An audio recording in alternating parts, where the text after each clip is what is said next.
ओम नमः शिवाय। नमस्कार दोस्तों, आज की इस वीडियो में हम चर्चा करेंगे श्री शिव महापुराण के द्वितीय सती खंड के अध्याय 21, 22, 23 एवं 24 की कथाओं के बारे में। श्री शिव महापुराण के प्रथम 20 अध्याय की कथा मैं अपने चैनल पर अपलोड कर चुकी हूँ। डिस्क्रिप्शन बॉक्स में दिए गए लिंक पर जाकर आप उन सभी कथाओं का श्रवण कर सकते हैं। तो आइए 21वें अध्याय की कथा का श्रवण करते हैं। बोलिए गणेश भगवान की जय, बोलिए मेरे बाबा भोलेनाथ की जय, बोलिए माँ भगवती अम्बा पार्वती की जय। द्वितीय सतीखंड 21वां अध्याय। इस अध्याय के अंतर्गत शिव सती विहार के बारे में बताया गया है। नारद जी बोले, हे तात, आपने जो यह शिव सती का सुंदर आख्यान सुनाया, इसमें शिव जी के विवाह को मैंने भली भांति सुना। अब इसके आगे जो शिव जी के मंगलदायक चरित्र हैं उसे भी सुनाइए। ब्रह्मा जी ने कहा। कैलाश में पहुंचकर सती जी ने सब गणों को आश्रम से दूर जाकर रहने की आज्ञा दे दी। शंकर जी ने भी कहा, अच्छा जाओ, पर जब मैं स्मरण करूं तब शीघ्र ही आ जाना। नंदी आदि गण अपने स्थान को चले गए। तब एकांत पाकर शिव जी सती के साथ रमण करने लगे। कभी पुष्पों की मनोहर माला सती को पहनाते, कभी जब सती दर्पण में अपना मुख देखती तो शिवजी उनके पीछे खड़े हो जाते और सती के मना करने पर भी वे उनके कुंडलों को हाथ लगा देते। शंकर जी कभी दूर न जाते और छिपकर सती जी के पीछे आ खड़े होते। भीति से चकित सती को आलिंगन करते, कभी उनका हार उठा लेते, कभी बाजूबंद। इस प्रकार बार बार स्पर्श कर निकालते और पहनाते। कालिका नामक सती की दासी को आगे आगे चलकर जब सती उनके पीछे चलती तो वे उनके बड़े बड़े कूचों को पकड़ लेते। कभी मनोहर पुष्पों का हार बना प्रिय के आभूषण बनाते और कभी रमणीय पर्वत कुंजों में घुसकर अपनी प्रिय सती के साथ विहारते। सती बिना शंकर को एक क्षण के लिए भी सुख नहीं मिलता था। इसी प्रकार कुछ समय तक कैलाश कुंजों में विहार कर शिवा सहित शिव जी ने हिमालय पर भी जाकर आनंद विहार किया। इस विहार में उनके 25 वर्ष व्यतीत हो गए। इति श्री द्वितीय सती खंड का 21वां अध्याय समाप्त। बोलिए मेरे बाबा भोलेनाथ की जय, माँ भगवती अम्बा पार्वती की जय। द्वितीय सती खंड 22वां अध्याय। इस अध्याय के अंतर्गत शिव सती क्रीड़ा के बारे में बताया गया है। ब्रह्मा जी बोले, एक दिन जब वर्षा हो रही थी तब कैलाश शिखर पर बैठे महादेव जी से सती ने पूछा कि हे देव महादेव, हे प्राण वल्लभ, अब वर्षा काल आ गया है। इससे कैलाश में, हिमालय में या कहीं महाकाशी अथवा पृथ्वी में जहाँ रहने योग्य स्थान हो वहाँ चलकर रहिए। तब सती की यह प्रार्थना सुनकर महादेव जी इस प्रकार हंस पड़े कि उनके ललाट का चंद्रमा प्रकाशमान हो गया और सब तत्वों के ज्ञाता भगवान शंकर जी ने हास्य करते हुए सती से यह कहा, हे प्रिय, जहाँ मैं तुम्हारे साथ रहूँगा वहाँ मेघ कभी ना जाएंगे। वर्षा काल में भी मेघ हिमालय के नितंब पर ही भ्रमण करते रहेंगे और कैलाश पर तो उसके मध्य भाग में ही भ्रमण करते हैं। इससे आगे वे कभी नहीं जाते। यह सब जानकर आपको चाहे जिस गिरीन्द्र पर चलने की प्रीति हो मुझसे कहिए, पर मेरे विचार से हिमालय सर्वोत्तम है। यहाँ आपके विविध श्रृंगार और विहार होंगे। पर्वतराज की पत्नी मेनका भी तुम्हारे मन के अनुकूल ही करेगी। गिरिराज के गण भी तुम पर प्रीति करेंगे। जब कभी तुम शोकान्वित होगी तो वे तुम्हें समझाया करेंगे।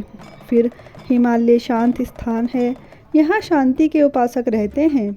योगी और मुनि यहीं रहते हैं और अनेकों मृग भी विचरा करते हैं, तथा और भी बहुत से स्थान हैं। क्या तुम मेरे कैलाश के ऊपर कुबेर की पुरी के ऊपरी भाग में स्थित होना चाहती हो? वहाँ की कंदराओं में देव कन्याएं गाती रहती हैं। सुमेरु भी सब गुणों से सुंदर हैं। जहाँ कहो वहीं पर तुम्हारा प्रबंध कर दूँ। ब्रह्मा जी कहते हैं कि जब भगवान शंकर ने ऐसा कहा, सती जी ने अपना मत प्रकाशित करते हुए कहा, हे नाथ, मैं आपके साथ हिमालय में ही निवास करना चाहती हूँ। उसी पर्वत पर आप शीघ्र चलिए। सती के कहने पर भगवान शंकर उनको साथ ले उस हिमालय पर चले गए।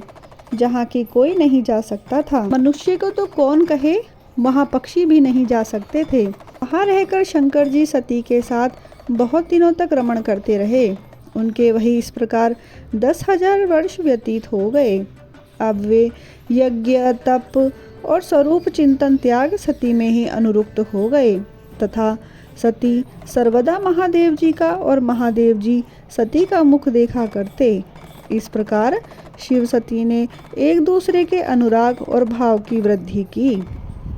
इति श्री शिव महापुराण द्वितीय सती खंड का 22वां अध्याय समाप्त। बोलिए मेरे बाबा भोलेनाथ की जय, माँ भगवती अम्बा पार्वती की जय। द्वितीय सती खंड 23वां अध्याय। इस अध्याय के अंतर्गत शास्त्रों के मोक्षादि वर्णन के बारे में बताया गया है। ब्रह्मा जी बोले, एक समय विवाह उपरांत शिव सती बैठे बैठे वार्तालाप कर रहे थे कि शिव जी को प्रसन्न देख सती ने बड़ी नम्रता और भक्ति के साथ कहा, हे करुणा सागर महादेव जी, मुझ पर कृपा कीजिए। मैं आप निर्विकारी की प्रिया हूँ। बड़ी भक्ति से आप मुझे मिले हैं। आपसे विहार कर मैं बड़ी संतुष्ट भी हो गई हूँ। इससे अब मेरा मन तत्वों की खोज करता है। हे हर, यह जीव संसार से कैसे पार पा सकता है? विषय जीव भी जिसे पाकर परम पद की प्राप्ति कर लेता है, वह तत्व क्या है? मुझे सुनाइए।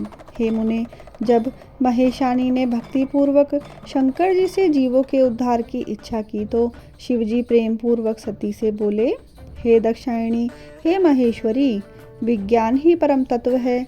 दूसरा स्मरण केवल ब्रह्मा का स्मरण। इन दो तत्वों को कोई बिरला ही जानता है। ऐसा कोई भी त्रिलोक में नहीं है। यदि हो तो मैं उसका दास हूँ, परंतु मैं तुम्हें बतलाता हूँ। ब्रह्मा साक्षात परे से परे है। भक्ति विज्ञान की माता है। भक्ति का विरोधी कभी भी विज्ञान नहीं पा सकता।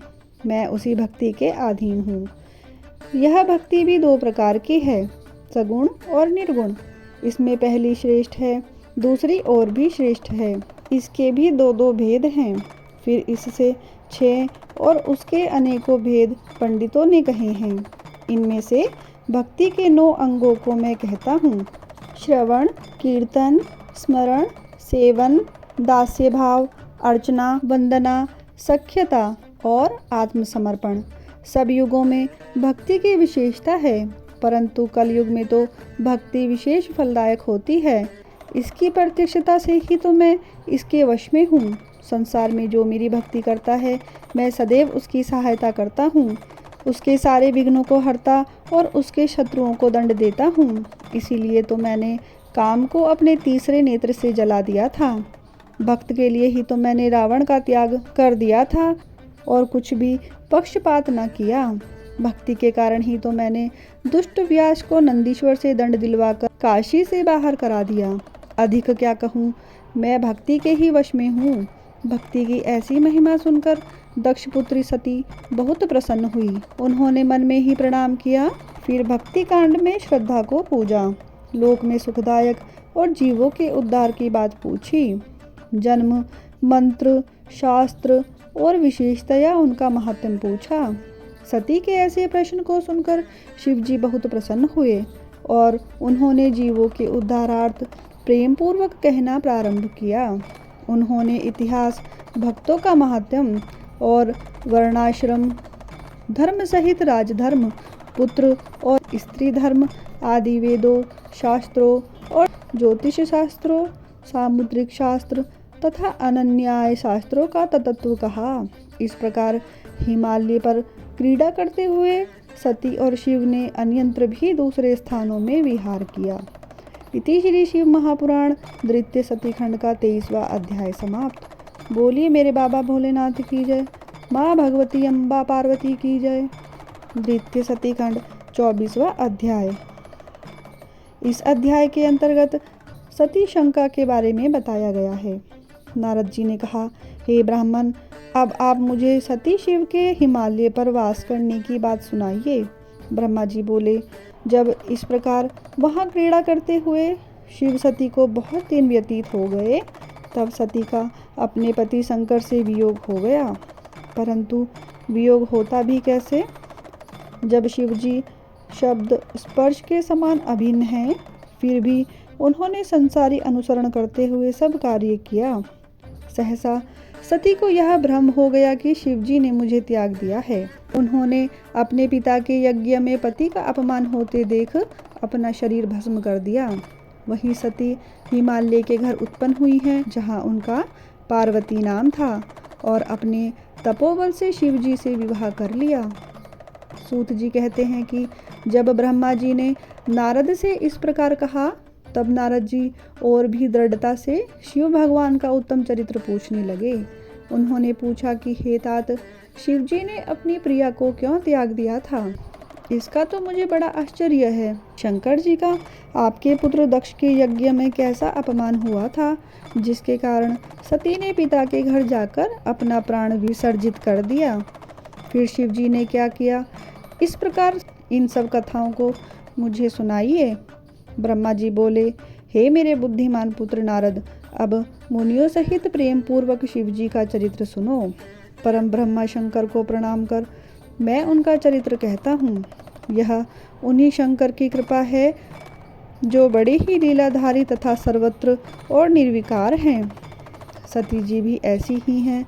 जब एक समय लीलाधारी शंकर जी सती के साथ नंदीश्वर पर बैठे हुए त्रिलोक भ्रमण कर रहे थे, तो दंडक वन में पहुंचने पर उन्होंने सती को वहां की वह भूमि दिखलाई जहां से रावण भगवती सीता को हर ले गया था, और भगवान राम सीता के वियोग में लताओं और वृक्षों से भी उनका परिचय पूछते हुए सीता का पता लगा रहे थे। उनके पति वियोग की व्याकुलता का अंत ना था। तब सती को यह सब बतलाकर देवादिदेव शंकर जी वहां से आगे बढ़े, तो उन्हें भाई लक्ष्मण के साथ सीता को खोजते हुए भगवान राम दिखलाई पड़े। वे भी उसी प्रकार विरही थे। तब उन्हें देखते ही शंकर जी ने दूसरे मार्ग से जाकर आगे से प्रणाम किया और प्रसन्नता से जय शब्द कहकर श्री रामचंद्र जी को अपना दर्शन दिया। यह देख जगत को मोहने वाली सती शिवजी की माया से मोहित हो गई, और उन्होंने मुस्कुराते हुए शिवजी से कहा कि हे परमेश्वर, आप तो सब देवताओं से प्रणम्य और सर्वोच्च हैं। फिर मनुष्य की तरह वन में विचरते हुए इन दोनों मनुष्यों से श्याम वर्ण वाले को आपने प्रणाम क्यों किया? वे दोनों मनुष्य कौन थे? हे स्वामिन, मेरी इस शंका का निवारण कीजिए, क्योंकि सेवक ही सेव्य को प्रणाम करता है। तब सती को इस प्रकार माया से विमोहित देख भगवान शंकर मुस्कुराते हुए बोले, हे देवी सुनो, मैं तुमसे सत्य कहता हूँ, कपट से नहीं। मैंने जो इन्हें सादर प्रणाम किया है वह वरदान का प्रभाव है। सूर्य वंश में उत्पन्न हुए ये दोनों भाई बड़े ही बुद्धिमान हैं। ये दशरथ के पुत्र हैं। राम और लक्ष्मण इनका नाम है। गोरे रंग के छोटे भाई लक्ष्मण हैं। यह शेष जी का अवतार हैं। बड़े का नाम राम है। यह बड़े ही शांत और विष्णु के साक्षात अवतार हैं। ये पृथ्वी पर साधु जनों की रक्षा और हमारे कल्याण के लिए ही अवतरित हुए हैं। इतना कहकर भगवान शंकर मौन हो गए, परंतु सती के मन में विश्वास नहीं हुआ। शिव की बलवती माया जो संसार को मोहित कर रही है, वह तब सती के अविश्वस्त चित्त को देखकर भगवान शिव ने कहा, हे देवी, यदि तुमको मेरे वचनों में विश्वास नहीं तो जाकर अपनी बुद्धि से राम की परीक्षा करो। हे प्रिय, जैसे तुम्हारा यह मोह दूर हो जाए वैसा उपाय करो। मैं तब तक वट की छाया में बैठकर तुम्हारी बाट जोहता रहूँगा, जब तक कि तुम परीक्षा करोगी। फिर तो शिव जी की आज्ञा पाते ही सती जी राम की परीक्षा करने चली और वहाँ जाकर विचारने लगी कि किस प्रकार परीक्षा लूँ। उन्होंने सोचा कि मैं सीता का रूप धारण कर राम के समीप जाऊं। यदि राम साक्षात विष्णु के अवतार होंगे तो मुझे पहचान लेंगे, अन्यथा नहीं। वह सीता जी का रूप धारण कर परीक्षा के लिए राम के पास गईं। तब सती को सीता के रूप में देखकर शिव का नाम जपते हुए श्री रामचंद्र जी ने यह रहस्य जानते हुए उन्हें प्रणाम करके मुस्कुराते हुए कहा कि हे सती, इस समय शिव जी कहाँ हैं जो तुम पति के बिना अकेली इस वन में विचर फिर रही हो? हे सती, आपने अपना स्वरूप त्याग कर यह रूप क्यों धारण कर लिया है? हे देवी, कृपा कर मुझे इसका कारण बताइए। फिर तो राम के इस वचनों को सुनकर सती चकित हो गईं और उन्हें शिव जी के वचनों का स्मरण कर वहीं लज्जा आई। अब वे राम को साक्षात विष्णु समझकर फिर शिव जी के चरणों का ध्यान करने लगी और भगवान राम से अपनी परीक्षा लेने की सब बात कह सुनाई और कहा कि हे राम, मैंने तुम्हारी प्रभुता देख ली, परंतु आप मुझे यह बतलाइए कि शिव जी ने आपको प्रणाम क्यों किया। इसकी मुझे शंका है।